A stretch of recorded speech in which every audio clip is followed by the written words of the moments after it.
இது வாரவலம் செய்திகள். விடுதலை புலிகளால் புதைக்கப்பட்ட ஆயுதங்களை தேடி போலீசார் காத்தான்குடி போலீஸ் பிரிவில் பாரிய வேட்டை. 20 அடி ஆழத்தில் குழி தோண்டப்பட்டது.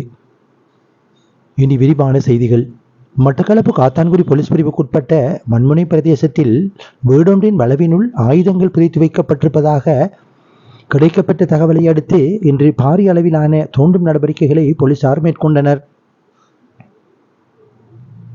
மட்டக்களப்பு நீதிமன்ற நீதிபதி ஏ சுதர்சனியின் உத்தரவின் பேரில் குறித்த வளவு பாரிய அளவில் 20 அடி ஆழத்துக்கு தோண்டப்பட்டது. விடுதலை புலிகளால் மறைத்து வைக்கப்பட்ட ஆயுதங்கள் இருப்பதாக கிடைக்கப்பட்ட தகவலை அடுத்து இப்பாரிய தேடுதல் வெட்டி நடத்தப்பட்டது. கிழக்கு மாகாண சிரேஷ்ட பிரதி போலீஸ் மா அதிபர் வர்ண ஜெயசுந்தரவின் பணிப்புரையின் பேரில் மட்டக்களப்பு மாவட்ட பிரதி போலீஸ் மா அதிபர் பிரதீப் கழுப்பானவின் வழிகாட்டலில் மட்டக்களப்பு மாவட்ட சிரேஷ்ட போலீஸ் அத்தியட்சகர் லலித் லீலாரத்னவின் வழிகாட்டலில் வாழைச்சேனை பிரிவுக்கு பொறுப்பான உதவி போலீஸ் அத்தியட்சகர் MSM ஜரூல் தலைமையிலான போலீஸ் குழுவினர் ஆயுத தேடுதல் வேட்டையில் நடத்தினர்.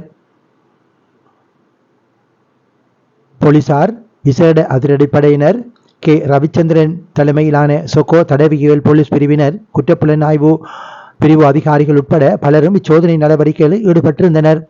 JCP இயந்திரங்களூடாக பாரிய அளவில் தோண்டப்பட்ட போதிலும் ஆயுதங்கள் எதுவும் கண்டுபிடிக்கப்படாத நிலையில் பாரிய அளவிலான 20 அடி ஆழமுள்ள குழி மூடப்பட்டது.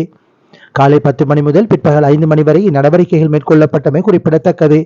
குறித்த சம்பவத்தின் போது பெருமளவிலான படையினரும் போலீசாரும் பாதுகாப்பு கடமைகளில் ஈடுபட்டிருந்தனர்.